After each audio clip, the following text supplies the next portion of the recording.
লিল্লাহি তাকবীর। আল কোরআনের আলো, আল হাদিসের আলো, কোরআন হাদিস যেখানে, তাফসির মাহফিল যেখানে, বউ পেটানো যেখানে, ওখানেও আছেন আপনারা। বউকে পেটাবেন তার মানে, নাউজুবিল্লাহি মিন যালিক।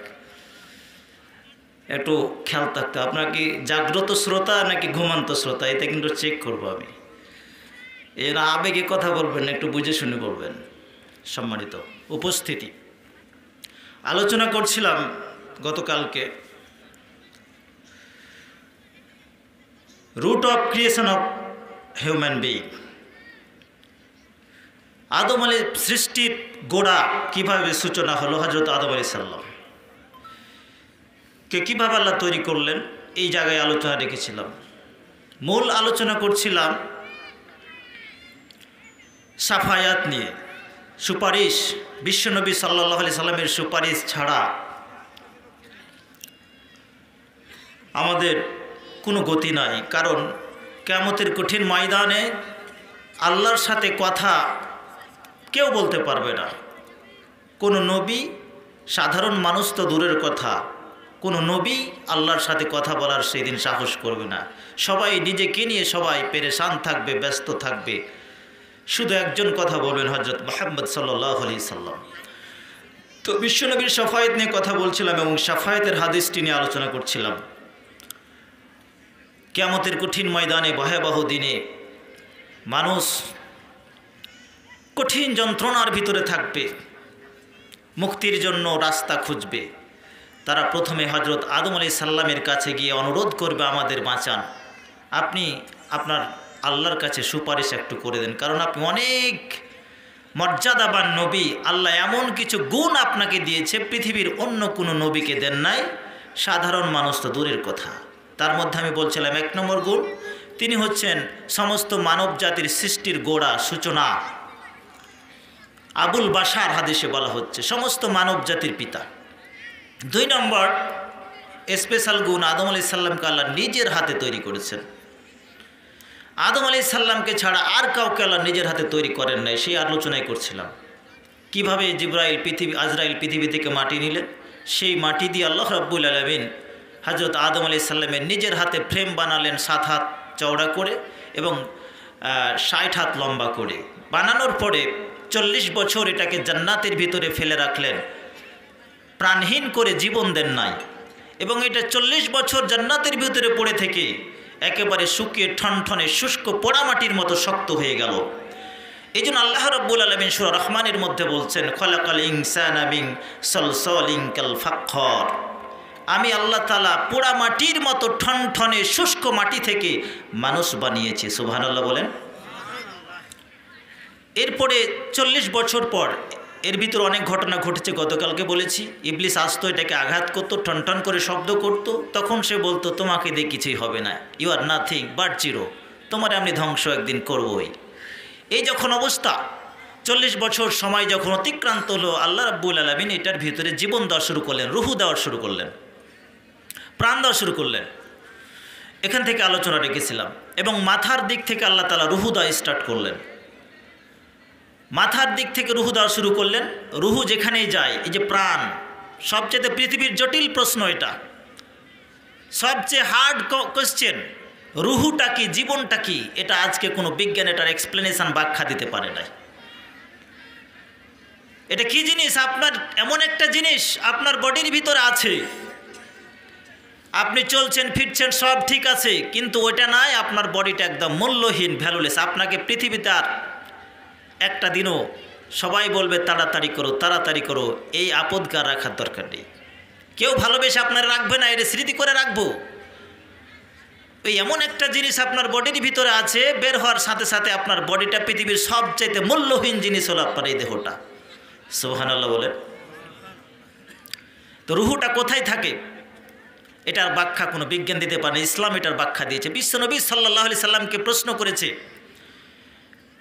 ইয়াসআলুনাকা আনির রূহ, রুহু কি জিনিস, প্রাণটা কি? আমরা এটাকে আরবিতে রুহু বলি, বাংলায় বলি প্রাণ, ইংরেজিতে বলি সোল, ইত্যাদি ইত্যাদি। তো এটার ব্যাখ্যা আজও কেউ দিতে পারে না। যদি পারতো, এটারে আইডেন্টিফাই করতে পারতো, এটার ওজন কত, কতটুকু ওয়েট কোথায় থাকে, দেহ খাঁচাতে এটার বাদ দেওয়ার চেষ্টা করতো, বের হতে তারা আমি দেবো না। কিন্তু একদিন এই পাখি উড়ে যাবে, ঠিক কিনা? সম্মানিত ভাইরা, আল্লাহ রাব্বুল আলামিন মাথার দিক থেকে রূহ দেওয়া শুরু করলেন। রূহ যেখানে প্রবেশ করে সেখানে রক্ত আর গোশত তৈরি হয়ে যায়। রূহ যখন চোখে প্রবেশ করল, আদম আলাইহিস সালাম চোখ পেলেন, চোখ দিয়ে তিনি জান্নাত দেখলেন। সুন্দর জান্নাত, মনোমুগ্ধকর জান্নাত। গতকালকের আলোচনায় বলেছিলাম জান্নাত কত দামি, কত ভ্যালুয়েবল। এই জন্য সেই আলোচনায় বিস্তারিত যাওয়া যাবে না। জান্নাত নিয়ে যদি আলোচনা করা, এটার জন্য একটা দীর্ঘ আলোচনা প্রয়োজন। এত সুন্দর জান্নাত আল্লাহ বানিয়েছেন। জান্নাতীদেরকে আনন্দ দেওয়ার জন্য আল্লাহ রাব্বুল আলামিন সঙ্গী দান করবেন, এমন সঙ্গিনী আল্লাহ তাআলা দেবেন। কোরআনে বলছেন আজওয়াজুম মুতাহহারা, এমন সুন্দরী রমণী, এই রমণীগুলো জীবনে আর কোনোদিন অপবিত্র হবে না। পৃথিবীতে আপনার যতই সুন্দরী বউ থাক, এই বউয়েরও একটা মাসের ভিতরে সময় আছে। প্রত্যেক মাসের ভিতরে যেই মাসে আপনি তার সাথে মেলামেশা করতে পারবেন না, তার সাথে আপনি ইন্টারকোর্স করতে পারবেন না। কিন্তু জান্নাতের ভিতরে আল্লাহ রাব্বুল আলামিন যেই সঙ্গিনী আপনাকে দান করবেন, এরা কখনো অপবিত্র হবে না। সুবহানাল্লাহ বলেন। আজওয়াজুম মুতাহহারা, সর্বদা পবিত্র থাকবে তারা। They will be always in the purified stage, কখনো অপবিত্রতা স্পর্শ করবে না। এত সুন্দর হবে, এত লাবণ্যময় হবে, ডাগর নয়ন চক্ষু বিশিষ্ট, বন্য হরিণীর মতো। এই নারীগুলো যদি পৃথিবীর দিকে একবার তাকায়, সারা পৃথিবীর পশ্চিম থেকে পূর্ব পর্যন্ত সুগন্ধে ভরপুর হয়ে যাবে। সুবহানাল্লাহ বলে। জান্নাতীদেরকে আনন্দ দেওয়ার জন্য এই নারীদের জন্য একটা ডায়াস থাকবে, মঞ্চ থাকবে। এই মঞ্চের উপরে তারা নেচে গেনে গান শোনাবে, এমন শব্দে গান শোনাবে যেই শব্দ পৃথিবীর কোনো মানুষ কোনোদিন শোনে নাই। এমন সুরে গান শোনাবে যেই সুর পৃথিবীর কোনো মানুষ কোনোদিন শুনে নাই। তারা গান গাইবে। বিশ্বনবী হাদিসের মধ্যে বললেন শব্দগুলো, তারা বলবে নাহানুল খালিদাতু ফালা নাবিদু, নাহানুন নাইমাতু ফালা নাবাসু, ওয়া নাহনুর রাদিয়াতু ফালা নাসকাতু, তুবা লিমান কানা লানা ওয়া কুন্না লাহু। সুবহানাল্লাহ বলেন। এই জান্নাতি রমণীগুলো মঞ্চের উপরে গান গাইবে, নাহানুল খালিদা, আমরা তোমাদের সাথে চিরদিন থাকব। কিছু দাও আর না দাও, কিচ্ছু দরকার নাই, তোমাদেরকে পেয়ে আমরা সুখী, তোমরাই আমাদের শ্রেষ্ঠ সম্পদ। সুবহানাল্লাহ বলে। পৃথিবীতে আপনার সুন্দরী বউ থাকতে পারে, অনেক ভালোবাসার কথা বলতে পারে, প্রয়োজনে বলতে পারে জীবন দিতে পারি তোমার জন্য, গাছতলাতেও থাকতে পারি, ছাদ লাগবে না, দোতাল লাগবে না, পাঁচতলা দরকার নাই, তোমারে পেলে পাঁচতলাই থাকবো। ওই বউ নিয়ে আপনি সংসার করেন। গাছতলাতে থাকতে চাওয়া বউ যদি আপনার কাছে আপনার প্রয়োজনগুলো পূরণ করতে না পারে, 6 মাস পরে ওই বউ বলবে তোমার সাথে আমি নাই। ঠিক কিনা বলে? কিন্তু জান্নাতের ভিতরে আল্লাহ রাব্বুল আলামিন যেই সঙ্গিনীগুলোকে আপনারা দিবেন, বলে নাহানুল খালিদা, চিরকাল থাকবো তোমাদের সাথে।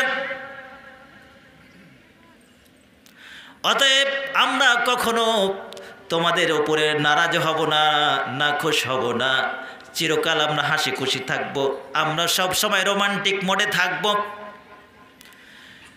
তোমাদেরকে পেয়ে আমরা খুশি, আর কিচ্ছু দরকার নেই। পৃথিবীতে আপনি যদি কম্পেয়ার করেন, আপনার সুন্দরী বউ আছে, কিন্তু যদি তার মন মতো চলতে না পারেন, মাঝে মধ্যেই দেখবেন আপনার মুড অনেক ভালো, একটু রোমান্স করতে চান আপনার স্ত্রীর সাথে, কিন্তু তার মুড অফ, আপনার সব আশা মাটি হয়ে যাবে। কথা বলেন ঠিক কিনা? জান্নাতের নারীগুলো সব সময় রোমান্টিক মুডে থাকবে, 24/7 আপনার জন্য প্রস্তুত। যখন যাবেন তখনই তারা প্রস্তুত। তারা কখনো বলবে না আমার আজকে মন ভালো নাই। তারা সব সময় বলবে আমরা হাসি খুশি, সব সময় খুশি, তোমাদের সঙ্গে আমরা সব সময় রোমান্স করতে প্রস্তুত, কোনো সমস্যা নাই। সম্মানিত ভাইরা, এত সুন্দর আল্লাহ জান্নাত দিবেন। আদম আলাইহিস সালাম চোখ দিয়ে জান্নাত দেখলেন। জান্নাতের ভিতরে বিভিন্ন রকমের খাবারও তিনি দেখলেন। দেখার পরে এইবার রুহু আস্তে আস্তে নিচে নামছে। রুহু যখন মুখের ভিতরে আসলো, আদম আলাইহিস সালামের প্রথম শব্দ, ফার্স্ট ওয়ার্ড মুখ থেকে বের হলো আলহামদুলিল্লাহ। সুবহানাল্লাহ বলে আদম আলাইহিস সালামের হাঁচি চলে আসলো। হাঁচি আসার সাথে সাথেই আদম আলাইহিস সালাম বললেন আলহামদুলিল্লাহ। আল্লাহ রাব্বুল আলামিন নিজের জবাব দিলেন, ইয়ারহামুকা রাব্বুক, আল্লাহ তোমার প্রতি রহমত করুক, আল্লাহ তোমার প্রতি দয়া করুক। সুবহানাল্লাহ বলেন। আল্লাহ জবাব দিলেন। হাঁচি দিলে, হাঁচি দিয়ে আলহামদুলিল্লাহ বলতে হয়, এটা সুন্নাত। আর যে শুনবে ও তখন বলবে ইয়ারহামুকুমুল্লাহ। এটা জানেন তো আপনারা। এরপরে আবার তখন ওই শ্রোতা যখন হাঁচিদাতা আবার বলবে, হাঁচিদাতা ইয়ারহামুকুমুল্লাহ বলবে, তখন হাঁচিদাতা আবার তার জন্য দোয়া করে বলবে ইয়াহদিকুমুল্লাহ ওয়া ইয়াসলিহু বালাকুম। এই দোয়াটা করে দিতে হবে, এটা সুন্নাত। সম্মানিত ভাইরা, এরপরে রুহু আস্তে আস্তে নিচে নামছে। রুহু যত নিচে নামে, যেখানেই পৌঁছে সেখানে গোশত তৈরি হয়ে যায়, সেখানে মাংস তৈরি হয়। আস্তে আস্তে রুহু পেটের ভিতরে প্রবেশ করলো। পেটে রুহু প্রবেশ করার সাথে সাথেই আদম আলাইহিস সালামের ক্ষুধা লেগে গেল। সুবহানাল্লাহ বলেন। ক্ষুধা চলে আসছে। বা চোখ দিয়ে তো তিনি দেখতে পাচ্ছেন জান্নাতে সুন্দর সুন্দর ফল।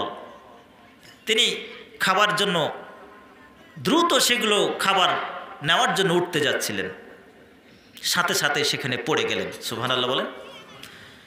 কেন পড়ে গেলেন আপনারা বলেন তো? চিন্তা করতে পারেন। রুহু এখনো যায় নাই কোথায়? পায়ে পৌঁছে না। রুহু প্রত্যেকটা জায়গায় থাকে আপনার। যেই জায়গায় রুহু থাকে না ওই জায়গাটা প্যারালাইজড হয়ে যায়। এটার প্রমাণ আপনি দেখেন। অনেক মানুষ আছে হঠাৎ প্যারালাইজড হয়ে গেছে, একটা অংশ, একটা হাত কিংবা একটা আঙ্গুল, দেখবেন ওই আঙ্গুলে কাজ করতে পারে না। তার মানে বলি ওই অঙ্গটা মরে গেছে, ওখানে রুহু নাই, লাইফ নাই। তা লাইফটা থাকে কোথায়? আপনার পুরো বডির প্রত্যেকটা জায়গায় থাকে এটার অবস্থান, বিচরণ। সম্মানিত উপস্থিতি, আদম আলাইহিস সালাম পড়ে গেলেন।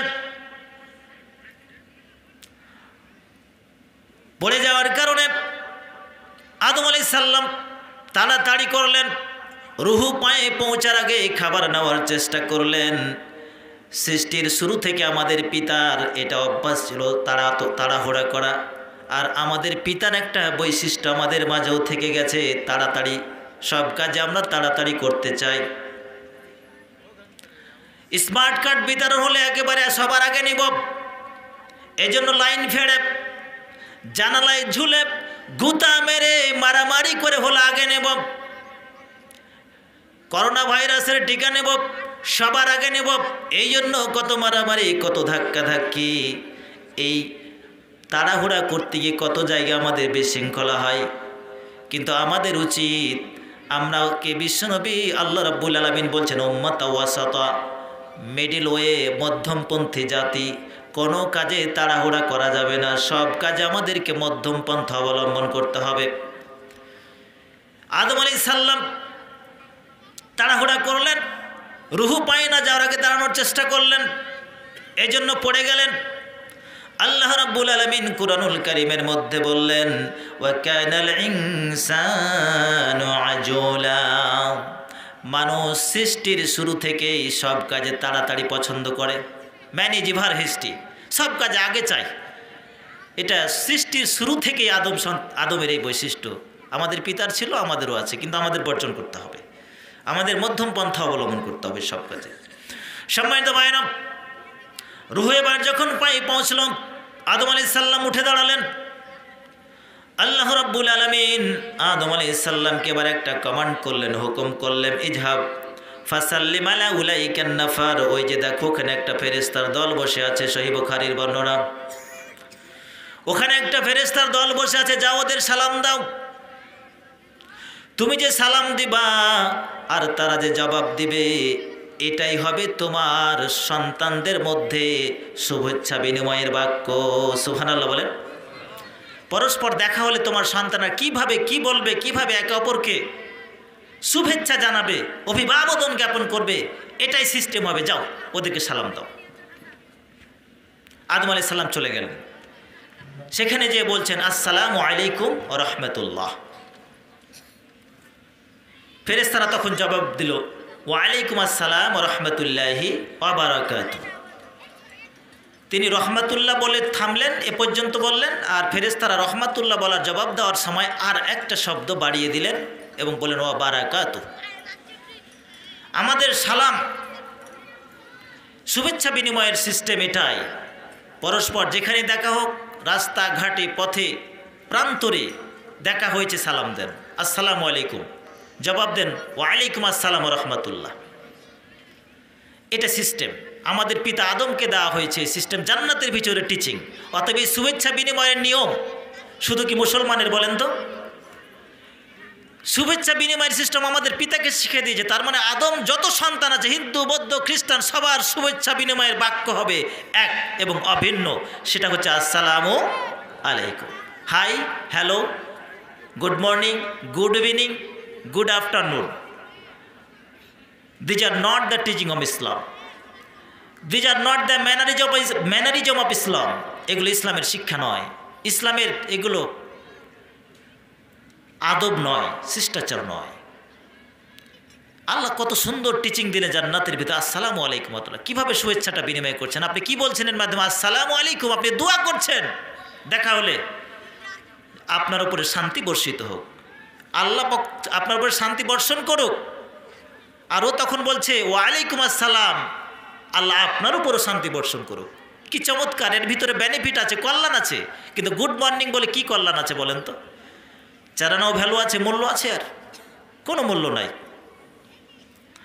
সম্মানিত ভাইয়েরা, আমি বলছিলাম মানুষ আদম আলাইহিস সালামের প্রশংসা করবে, তার কাছে গিয়ে তার বিশেষ গুণগুলো বলবে।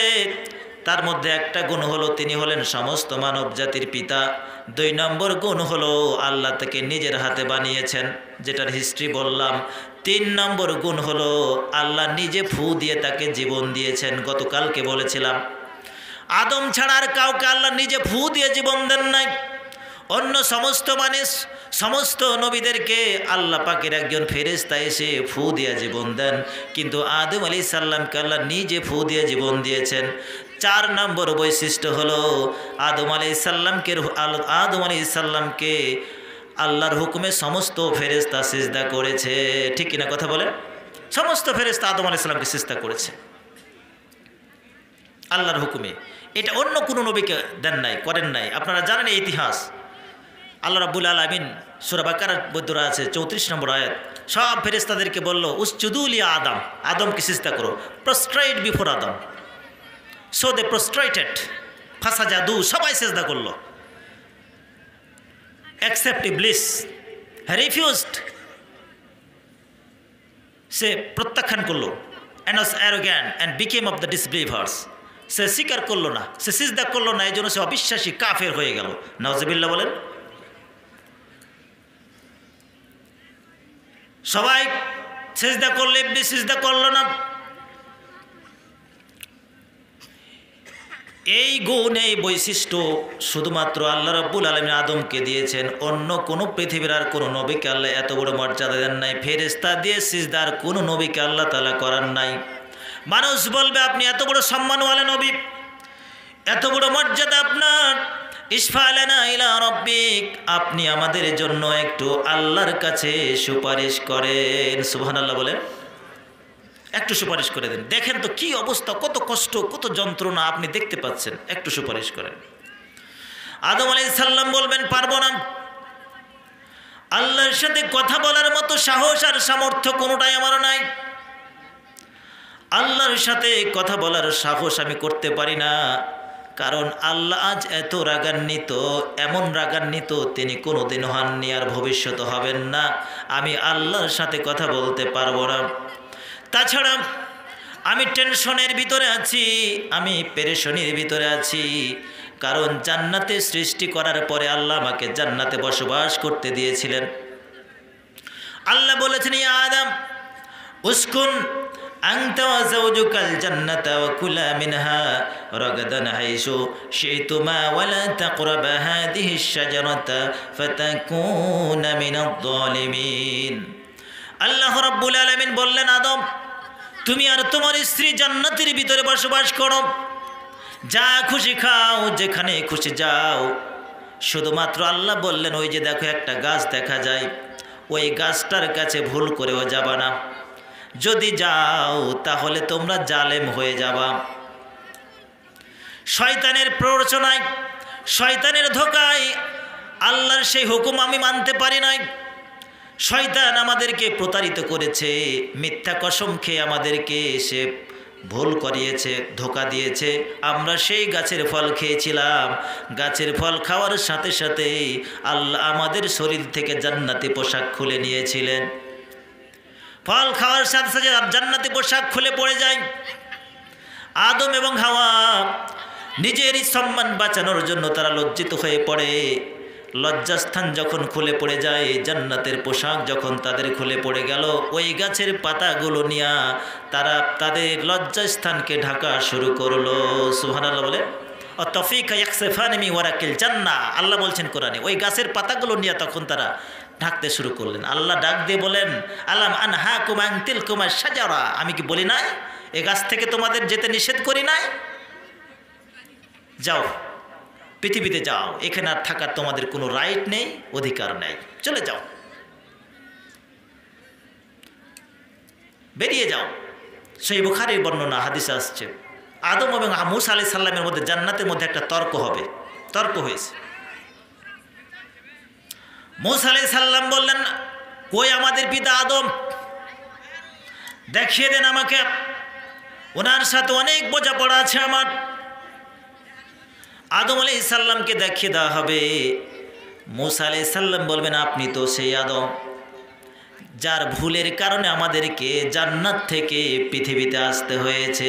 সুবহানাল্লাহ বলেন, আপনি ভুল না করলে আমাদের জান্নাত থেকে বের হতে হতো না। আদম আলাইহিস সালাম বললেন, তুমি তো বনি ইসরাইলের নবী মূসা। বলছে, হ্যাঁ। মূসা বলো তো, তাওরাত কখন নাজিল হয়েছে? বলছে, আপনার সৃষ্টির 40 বছর পূর্বে। সুবহানাল্লাহ বলেন। আদম বললেন, মূসা আমার সৃষ্টির 40 বছর পূর্বে তাওরাত লেখা হয়েছে, আর ওই তাওরাতের ভিতরে রয়েছে আদম ভুল করলো এবং পথভ্রষ্ট হলো। আদম ভুল করলো এবং তার প্রভুর অবাধ্য হলো। আমাকে সৃষ্টির 40 বছর পূর্বে এই কথা তাওরাতের ভিতরে আছে, তাহলে যেই ভুল আমি করব বলে 40 বছর আগে লেখা, ওই ভুলের জন্য কিভাবে তুমি আমাকে দায়ী করছো? বিশ্বনবী বলছেন, এই তর্কে হযরত আদম আলাইহিস সালাম জয় হয়ে যাবেন। সুবহানাল্লাহ বলেন, আদম আলাইহিস সালাম জিতে যাবেন। সম্মানিত ভাইরা, আদম আলাইহিস সালাম বলবে, আমার ভুল হয়েছিল, শয়তান আমাকে প্রতারিত করেছে, গাছের ফল খেয়েছিলাম, জান্নাতি পোশাক আল্লাহ খুলে নিয়েছিলেন, পৃথিবীতে পাঠিয়েছেন। সেই কাজের জন্য জানি না আজকে যদি কোনো ফায়সালা হয়ে যায়, আজকে কি আমার ফায়সালা আছে, সেই কাজের জন্য আমি টেনশনের ভিতরে আছি, আমি পারবো না তোমাদের জন্য সুপারিশ করতে। সুপারিশ করা আমার পক্ষে সম্ভব নয়। ইজহাবু ইলা গায়রি, অন্য কারো কাছে যাও, অন্য কাউকে তালাশ করো, আমি পারবো না। ইজহাবু ইলা নূহ, তোমরা নূহ আলাইহিস সালামের কাছে চলে যাও। ফায়াতুনা নূহা, মানুষ নূহ আলাইহিস সালামের কাছে চলে যাবে। নূহ আলাইহিস সালামকে গিয়ে তারা বলবে, আনতা আউয়ালুর রাসূল ফিল আরদ, ও আল্লাহর নবী, এই পৃথিবীর জমিনে আপনি হলেন প্রথম রাসূল, আপনি সর্বপ্রথম রাসূল। ওয়াকাদ সাম্মাকাল্লাহু আবদান শাকুরা, আল্লাহ রাব্বুল আলামিন আপনাকে একটা বিশেষ পদবি দিয়েছেন, বিশেষ একটা টাইটেল দিয়েছেন। এই টাইটেল আর পৃথিবীর কাউকে দেন নাই। আল্লাহ আপনাকে বলেছেন আবদান শাকুরা, আপনি আল্লাহর শুকরগুজারি বান্দা। আল্লাহ এই টাইটেল আপনাকে দিয়েছেন।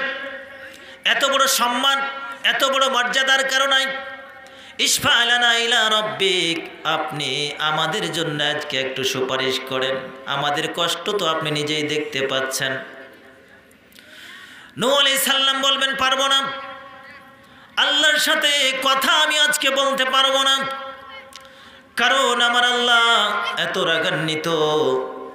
রাগান্বিত, আগেও তিনি কোনোদিন হন নাই, পরেও হবেন না, আমি আল্লাহর সাথে কথা বলতে পারবো না।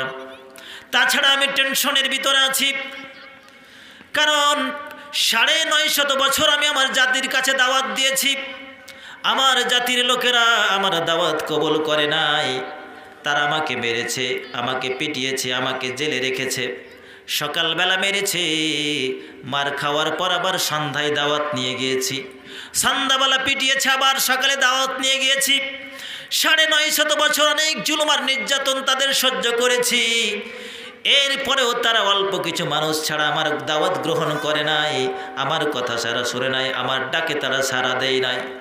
শেষ পর্যন্ত আমি যখন হতাশ হয়ে গেলাম, আমি যখন নিরাশ হয়ে গেলাম, তখন আমি আমার জাতির বিরুদ্ধে একটা দোয়া করে ফেলেছিলাম। আমি আল্লাহকে বলেছিলাম, রব্বি লা তাদার আলাল আরদি মিনাল কাফিরিনা দাইয়ারা, আমি আল্লাহকে বলেছিলাম, আমার মালিক, এই পৃথিবীর জমিনে কাফিরদের একটা ঘরও আপনি রাখবেন না, একটা ঘরকেও রাখবেন না, সবগুলো ধ্বংস করে দেন। ইন্নাকা ইন তাদারহুম ইউদিল্লু ইবাদাক ওয়ালা ইয়ালিদু ইল্লা ফাজিরান কাফারা, এদের একটা বাড়িও যদি আপনি রাখেন, একজনকেও যদি বাঁচিয়ে রাখেন, এদের বংশ থেকে যেই আসবে এরাই আপনার বান্দাগুলোকে পথভ্রষ্ট বানাবে, পথ হারা করবে, এদের বংশ থেকে আর ভালো মানুষ আসার কোনো সম্ভাবনা নাই। এরা যে প্রোডাকশান দিবে, এরা যা উৎপাদন করবে, সবগুলো পাপী হবে, সবগুলো অবাধ্য হবে, সবগুলো ফাসেক হবে, অতএব এদের সবাইকে ধ্বংস করে দেন। আল্লাহ রাব্বুল আলামিন এক মহাপ্লাবন দিয়ে নূহ আলাইহিস সালামের সমস্ত জাতিকে শুধু ঈমানদারদের ছাড়া একেবারে সমূলে ধ্বংস করে দিয়েছিলেন। নূহ আলাইহিস সালাম বলবেন, আমি আমার জাতির বিরুদ্ধে এই দোয়া করেছিলাম, আল্লাহ যদি আমারে ধরে, কেন তুমি তোমার জাতির বিরুদ্ধে দোয়া করলা, আমার কি হবে, আমি টেনশনে আছি, নাফসি নাফসি নাফসি, আমি টেনশনে আছি, আমি চিন্তার ভিতরে আছি, আমি পারবো না। এই ঝাবু ইলা কয়রে, অন্য কাউকে দেখো, অন্য কাউকে তালাশ করো। এই ঝাবু ইলা ইব্রাহিমের কাছে চলে যাও, ফায়াতুনা ইব্রাহিমা, মানুষ ইব্রাহিম আলাইহিস সালামের কাছে চলে যাবে, ইব্রাহিম আলাইহিস সালামকে এসে বলবে, আন্তা রসুল্লাহ খলিল, আপনি আল্লাহর রসুল, আপনি আল্লাহর খলিল। সারা পৃথিবীর ভিতর থেকে বাছাই করে আল্লাহ আপনাকে খলিল হিসেবে গ্রহণ করেছেন। খলিল শুধু আপনি, পৃথিবীর আর কাউকে আল্লাহ খলিল বানান নাই। এই খলিল উপাধিটা, টাইটেলটা শুধু আল্লাহ আপনাকে দিয়েছে। অতএব আপনি এত বড় সম্মানওয়ালা নবী, ইশফা লানা ইলা রাব্বিক, আপনি আল্লাহর কাছে আমাদের জন্য একটু সুপারিশ করে দেন। সুবহানাল্লাহ বলেন না, আপনি একটু সুপারিশ করেন। ইব্রাহিম আলাইহিস সালাম বলবেন, পারবো না, আমি আল্লাহর সাথে কথা বলতে পারবো না, আমার আল্লাহ আজকে এত রাগান্বিত, তিনি আগেও কোনোদিন হন নাই, পরেও হবেন না, আমি কথা বলতে পারবো না। তাছাড়া আমি টেনশনে আছি, আমি চিন্তার ভিতরে আছি, কারণ পৃথিবীতে আমি 3 জায়গায় ভুল করেছি, 3 জায়গায় আমার ত্রুটি হয়েছে। সহিহ বুখারীর বর্ণনা, কুনতু কাযাবতু সালাসা কাযিবাত, 3টা জায়গায় আমার ভুল হয়েছে, আমি পারবো না, ওই ভুলগুলো নিয়ে আমি চিন্তার ভিতরে আছি। 1 নম্বর হলো, আমি আমার স্ত্রীকে বোন বলে পরিচয় দিয়েছিলাম। এক জালেম বাদশার, এক দুশ্চরিত্রের বাদশার, লম্পট চরিত্রের বাদশার সীমানা দিয়ে আমি যাচ্ছিলাম। আমার প্রিয়তমা স্ত্রী সারাকে সাথে নিয়ে, সারাকে আল্লাহ এত সুন্দর করে বানিয়েছেন, বিশ্বনবী বলছেন পৃথিবীর 6 ভাগ সৌন্দর্যের 1 ভাগ হযরত সারাকে আল্লাহ তাআলা দান করেছিলেন। সুবহানাল্লাহ বলেন, এত সুন্দর। আর এই সারার উত্তরাধিকার সূত্রে এই বংশে কিন্তু হযরতে ইউসুফ আলাইহিস সালাম ছিলেন, যাকে পৃথিবীর অর্ধেক সৌন্দর্য আল্লাহ দান করেছিলেন। সুবহানাল্লাহ বলেন। আমার এই প্রিয়তমা স্ত্রীকে নিয়ে যাচ্ছিলাম লম্পট বাদশার ওই সীমানা দিয়া। বাদশার সৈন্যরা আমাদেরকে দেখে ফেলে এবং বাদশাকে গিয়ে বলে দেয়। আর ওই বাদশা এমনই খারাপ তার চরিত্র ছিল, সুন্দরী নারী দেখলেই তার সাথে সে সময় কাটাতে চাইতো এবং কাটাতো। বাদশা লোকেরা আমাদের কাছে আসলো, আমাকে এসে বলল, তোমার সাথে ওই মহিলাটাকে? আমি বলেছিলাম, হিয়া উক্তি, ওইটা আমার বোন। এই জন্য আমি টেনশনে আছি, কারণ সে তো আমার বোন নয়, অরিজিনালি তো সে আমার বোন নয়, এর জন্য যদি আল্লাহ ধরে। ইব্রাহিম আলাইহিস সালাম সারাকেও বললেন, শোনো, বাদশার লোকেরা তোমাকে নিতে এসেছে, নিয়ে যাওয়ার জন্য এসেছে, প্রতিরোধ করার শক্তি আমার নাই। তবে শোনো, বাদশাকে বলেছি তুমি আমার বোন, বাদশার লোকদের বলেছি তুমি আমার বোন, অতএব তুমি সেই কথাটাই তাদেরকে বলবা। আমার আর তোমার কথার ভিতরে যেন অমিল না হয়, ভুল করবা না। তুমিও বোন বলে তুমিও সেটাই বলবা। সারা বলল, ঠিক আছে। সারাকে তার সেনাবাহিনী, বাদশার সেনাবাহিনী নিয়ে গেল। এইদিকে ইব্রাহিম আলাইহিস সালাম আল্লাহর কাছে দোয়া শুরু করে, আল্লাহ, আমার স্ত্রীর সতীত্ব, সম্ভ্রম, আমার ইজ্জত তুমি হেফাজত করো। আল্লাহ রাব্বুল আলামিন ইব্রাহিম আলাইহিস সালামের মনকে পরিষ্কার রাখার জন্য, নিট অ্যান্ড ক্লিন রাখার জন্য, বাদশার সাথে সারার কি হচ্ছে পুরো ঘটনাটা দেখার জন্য ইব্রাহিম আলাইহিস সালামের সামনে একটা মনিটর ফিট করলেন। মনিটর তো বুঝেন, এই যে আমি কথা বলছি, এখানে একটা ক্যামেরা চালু করা আছে, আর এই ক্যামেরা দিয়ে আমাদের বোনেরা ওই পাশে আছে, আমাকে দেখতে পাচ্ছে, ঠিক কিনা কথা বলেন? নূহ আলাইহিস সালামের মন পরিষ্কার রাখার জন্য আল্লাহ সেই ঠিক সিস্টেমটা করলেন, যাতে সন্দেহ না হয়, ডাউট না হয়। পুরো দৃশ্য নূহ আলাইহিস সালাম অবলোকন করছেন কি হচ্ছে।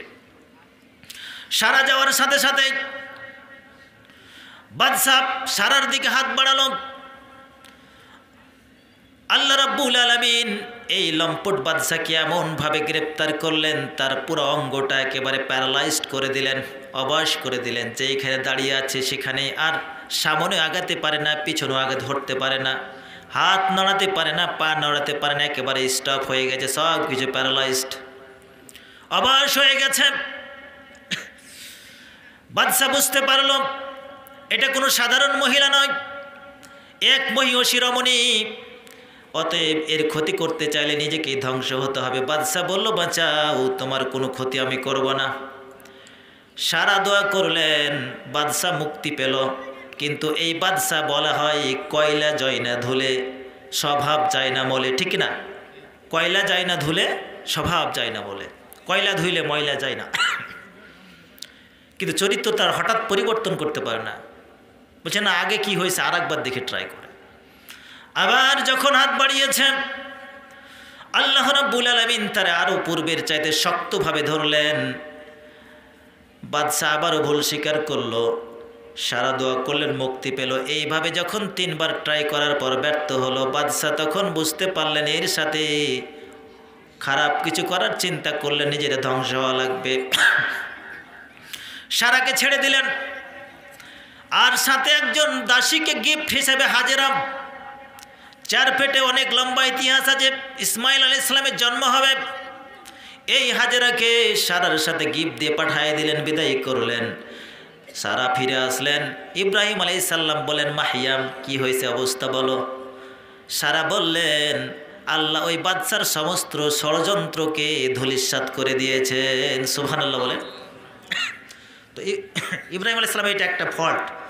তিনি বলছেন, যদি এটা ফল্ট ছিল না, এটা ইসলামিক পরিভাষায় তাওরিয়া বলা হয়, কৌশল। এটা অনেক ব্যাখ্যা আছে, সেদিকে যাব না। কিন্তু যারা আল্লাহওয়ালা হয় ছোটোখাটো বিষয়কে অনেক বড় করে দেখেন, তিনি এটাকে নিজের ভুল হিসেবে দেখছেন। তারপরে আর একটা জায়গা আছে, তার ধর্মের মানুষেরা, জাতির মানুষেরা তাদের ধর্মীয় উৎসবের দিন, ধর্মীয় উৎসবে তারা যাচ্ছে। তো ইব্রাহিমকে ডাকছে, চলো, তোমার তো ধর্মকর্ম মানো না, ধর্মকর্ম বুঝো না, খালি আমাদের মূর্তিদেরকে গালি দাও, অপদার্থ বলো, এদেরকে নিষ্কর্মা বলো, তো চলো কিছু শিখবা তুমিও। ইব্রাহিম আলাইহিস সালাম তখন বলেছিলেন ইন্নী সাকিম, আমি অসুস্থ। তিনি আসলে ফিজিক্যালি তার শরীরে কোনো অসুখ ছিল না, কিন্তু তারপরও তিনি বলেন ইন্নী সাকিম, এটাকে তিনি ভুল হিসেবে তার দিচ্ছেন। মুফাসসিরগণ মুহাদ্দিসগণ লিখেছেন এটাও তার একটা, তিনি নিজে ইব্রাহিম আলাইহিস সালাম নিজে ভুল মনে করেছেন এটাকে। যদিও মুহাদ্দিসগণ বলছেন এটা কোনো ভুল নয়, কারণ তিনি আসলেই মনের দিক থেকে তাদের এই কাজগুলো পছন্দ করছেন না, ভালোবাসতেন না, এই জন্য মনের দিক থেকে সত্যি তিনি অসুস্থ ছিলেন। তারপরে যারা আল্লাহওয়ালা হয় তারা ছোটোখাটো বিষয়কে অনেক বড় করে দেখেন। তৃতীয় জায়গা হলো যখন তারা সবাই উৎসবে চলে গেল তাদের পূজা মণ্ডপ ওই মেলাতে, ইব্রাহিম আলাইহিস সালাম তাদেরকে একটা হাতে নাতে শিক্ষা দিতে চাইলেন যে এদের অনেক বললাম, অনেক নসিহত করলাম, শুনলো না, এদেরকে একটু দেখাতে হবে কাজ করে।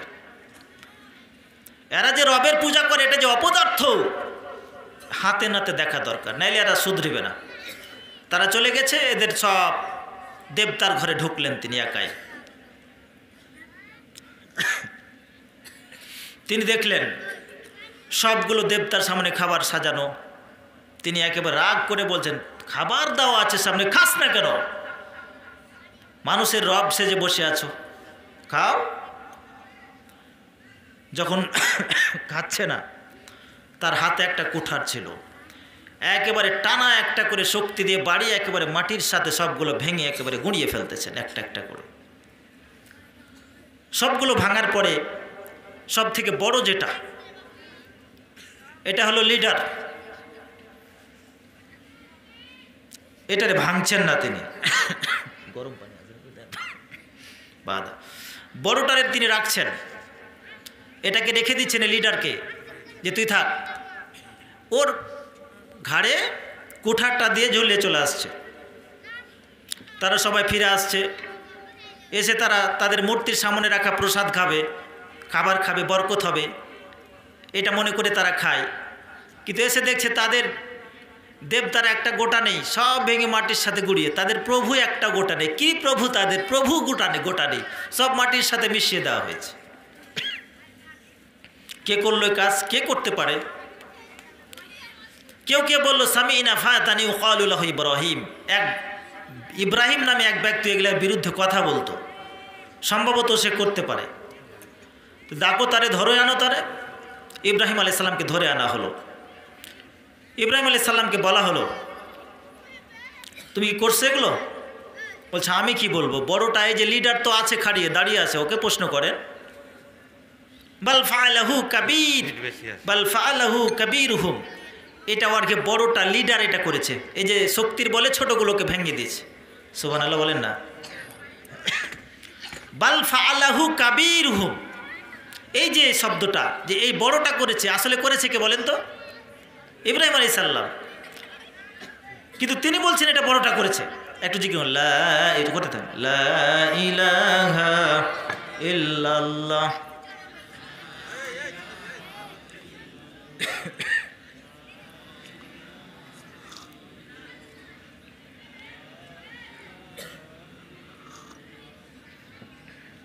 সাগরের ওই উর্মিমালা, সাগরের ওই উর্মিমালা, ও নাম নিয়ে মাস্তানা, লা ইলাহা ইল্লাল্লাহ, লা ইলাহা ইল্লাল্লাহ, সুবহানাল্লাহ ওয়ালহামদুলিল্লাহ, লা ইলাহা ইল্লাল্লাহ।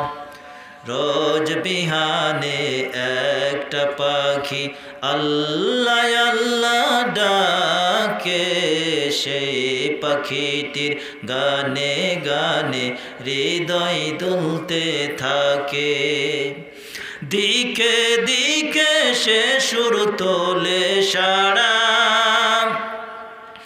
ঘুম ভেঙে যায় সে সুর শোনে, জাগে ঘুমের পাড়া।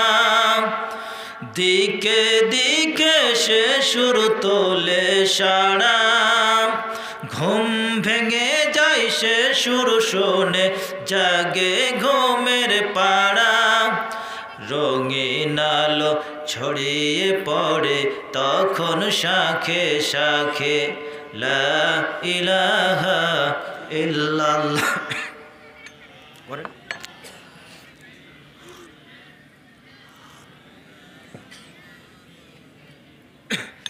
লা ইলাহা ইল্লাল্লাহু মুহাম্মাদুর রাসূলুল্লাহ সাল্লাল্লাহু আলাইহি সাল্লাম।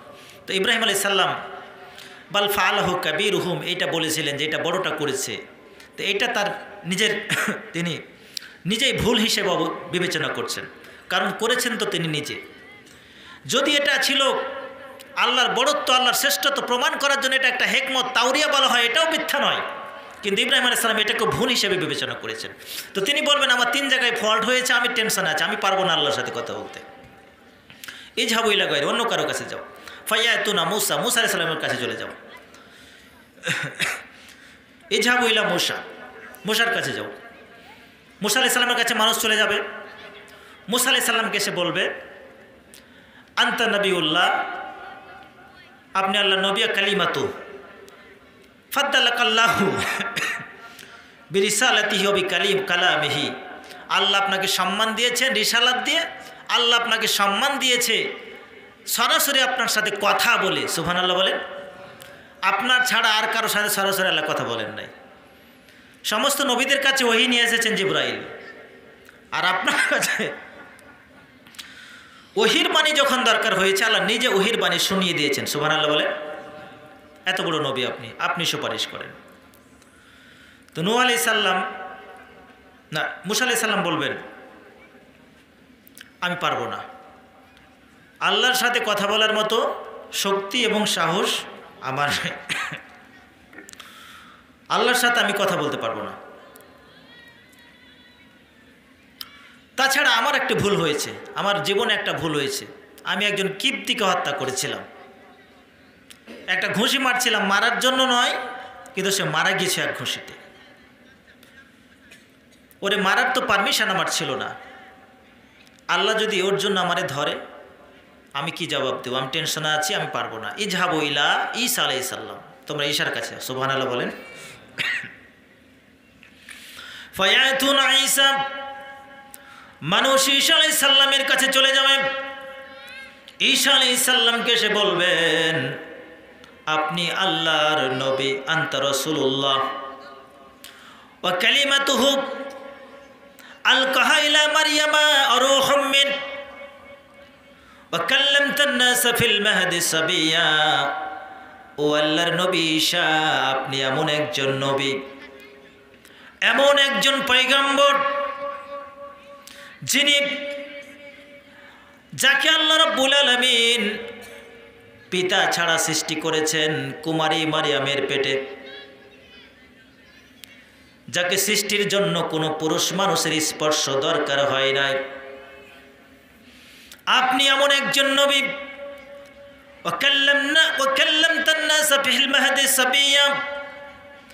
আপনি যখন দোলনার শিশু কেবল জন্মগ্রহণ করেছেন, এই দোলনা থেকেই আপনি মানুষের সাথে কথা বলেছেন। এত বড় আপনি নবী, ইসফা লানা ইলা রাব্বিক, আপনি সুপারিশ করুন।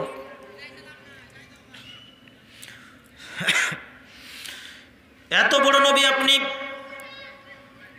যাকে কুমারী মারিয়ামের পেটে আল্লাহ পুরুষ মানুষের স্পর্শ ছাড়া সৃষ্টি করেছেন।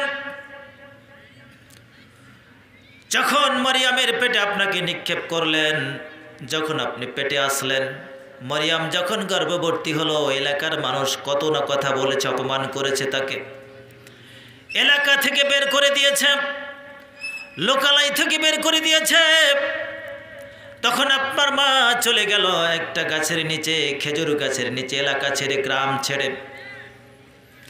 ইলা জিজইন নাখলা ফাজাহাল মাখাদু ইলা জিজইন নাখলা قالت يا ليتني مت قبل هذا وكنت نسيا منسيا। প্রচণ্ড পেশাব বেদনা যখন শুরু হয়ে গেল, তখন আপনার মা মারিয়াম আলাইহিস সালাম একটা খেজুর গাছের কাছে হেলান দিলেন। প্রচণ্ড এই দুঃসময়ে, এই কষ্টের সময় জীবনের এই কঠিন সময়ে যখন সঙ্গীর দরকার, সান্ত্বনা দেওয়ার মানুষ দরকার, সেই সময় মরিয়মের কাছে কেউ নাই, মরিয়ম একা। আল্লাহ বললেন, মরিয়ম, পৃথিবীর কেউ তোমার সাথে না থাকলো আমি আল্লাহ আছি। সুবহানাল্লাহ বলে। মরিয়ম, তোমার খাবার জন্য টেনশন করতে হবে না, পানির জন্য টেনশন করতে হবে না, সেখানেই থাকো, আমি আল্লাহ তাআলা তোমার পানি আর খাবারের ব্যবস্থা করছি। মারিয়ামের নিচের দিক থেকে, মাটির নিচ থেকে আওয়াজ দেওয়া হলো। ফেরেশতা বলেন, ও মারিয়াম, চিন্তা নাই, তাকিয়ে দেখো তোমার পায়ের তল দিয়ে একটা ঝর্ণা ধারা আল্লাহ তৈরি করে দিয়েছেন। সুবহানাল্লাহ বলেন। তোমার পায়ের নিচের দেখো, পানি খাওয়ার জন্য আল্লাহ তাআলা ঝর্ণা সৃষ্টি করেছেন। আল্লাহ বললেন, এবার খাবা কি? ওয়াহুসি ইলাইকি বিজিজইন নাখলা তুসাকিদ ইলাইকি রুতাবান জানিয়া। সুবহানাল্লাহ বলে। এই যে খেজুর গাছটা তোর যেটাতে হেলান দিয়ে আছো, এই গাছে কোনো ফল নাই, শুষ্ক একটা গাছ, কিন্তু তোমার খাবারের জন্য ওই গাছটারেই তুমি ঝাঁকি দাও, আমি আল্লাহ রাব্বুল আলামিন ওই গাছ থেকে পাকা পাকা টাটকা টাটকা খেজুর তোমার কাছে ফেলার ব্যবস্থা করে দেব। সুবহানাল্লাহ বলে। গাছ ধরে ঝাঁকড়ালে কি ফল পাড়া যায় বলেন তো? যাবে? কথা বুঝছেন না মনে হয় আপনারা। যাবে না, কিন্তু আল্লাহ চাইলে যায় না, এটা ভরসা রাখতে হবে। কে বলেছেন? আল্লাহ বলছেন, মরিয়ম গাছের কাণ্ডে নাড়া দাও, বাকি কাজ আমি দেখছি। টাটকা টাটকা পরিপক্ক সুপক্ক খেজুর তোমার কাছে আমি আল্লাহ পৌঁছে দেব, কোনো টেনশন নাই। খাবার ব্যবস্থা হয়ে গেল, পানীয়র ব্যবস্থা হয়ে গেল। ঈসা আলাইহিস সালামকে প্রসব করলেন। ওই সময় মারিয়াম আলাইহিস সালাম একটা উক্তি করেছিলেন। প্রচণ্ড প্রসব বেদনা যখন শুরু হয়েছিল, মরিয়ম আলাইহিস সালাম বলেছিলেন, ইয়া লাইতানি মিতু ক্বাবলা হাযা কুনতু নাসিয়াম মানসিয়া। হায় আফসোস, এই কষ্ট, এই যন্ত্রণা আসার আগে যদি আমি মরে যেতাম আর নিশ্চিহ্ন হয়ে যেতাম, কতই না ভালো হতো। সুবহানাল্লাহ। প্রসবের যন্ত্রণা, কি যন্ত্রণা! মায়ের এই ডেলিভারির যন্ত্রণার দাম, একটা সেকেন্ডের দাম আপনি দিতে পারবেন না। মানুষের শরীর সাধারণত 45 ডেলের উপরে ব্যথা সহ্য করতে পারে না, বিজ্ঞান বলছে। কিন্তু সন্তান প্রসবের সময় একজন মার যে ব্যথাটা হয়, এইটা হলো 50 আপ, মানে 50 ওরও বেশি ডেল। একসাথে শরীরের 20টা হাড্ডিকে ভাঙলে যত ব্যথা হয়, সন্তান প্রসব করতে গিয়ে একজন মায়ের তার চাইতে বেশি যন্ত্রণা হয়। সুবহানাল্লাহ বলেন না? মাকে রক্তে রঞ্জিত হতে হয়ে যায়।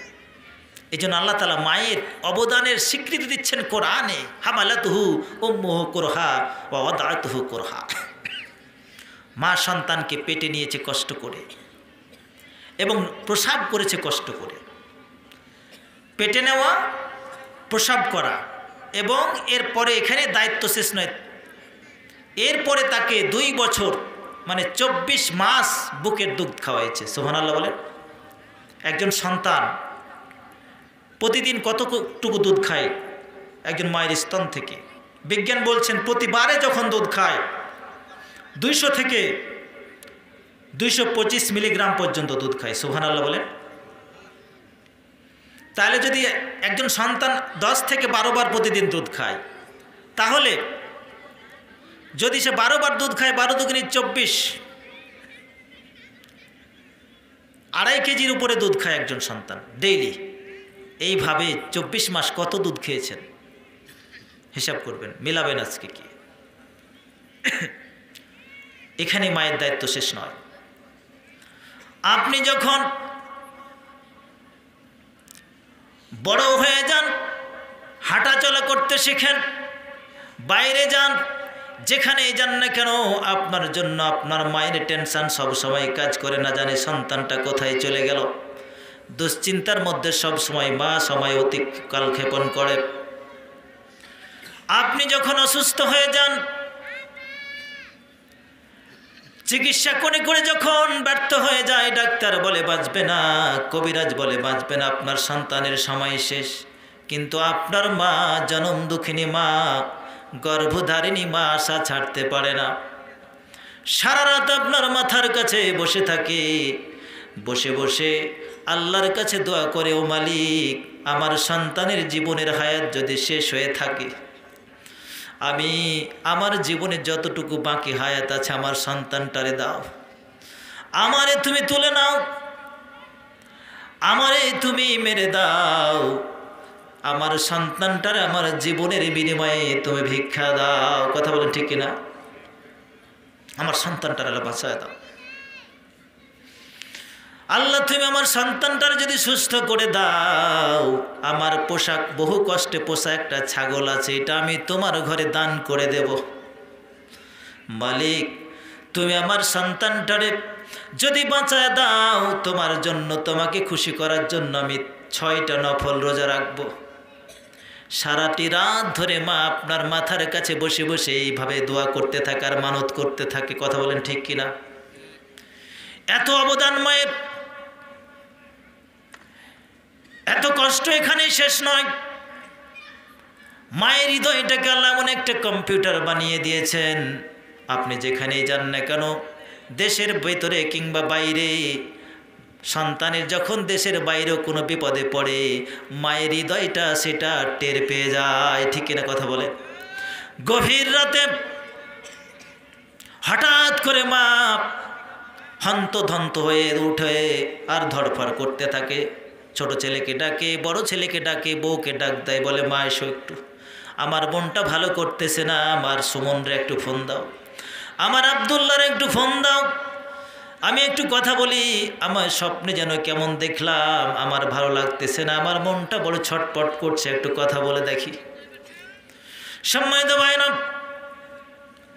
আপনি যতই রাতে ফিরেন, বাড়িতে আপনার সন্তান ঘুমায়, আপনার স্ত্রী ঘুমায়, গভীর রাতে যখন আপনি বাসায় ফিরেন, দরজায় দিয়ে যখন নক করেন, আপনার স্ত্রী বুঝতে পারে না, আপনার স্ত্রীর ঘুম ভাঙে না, সন্তানের ঘুম ভাঙে না।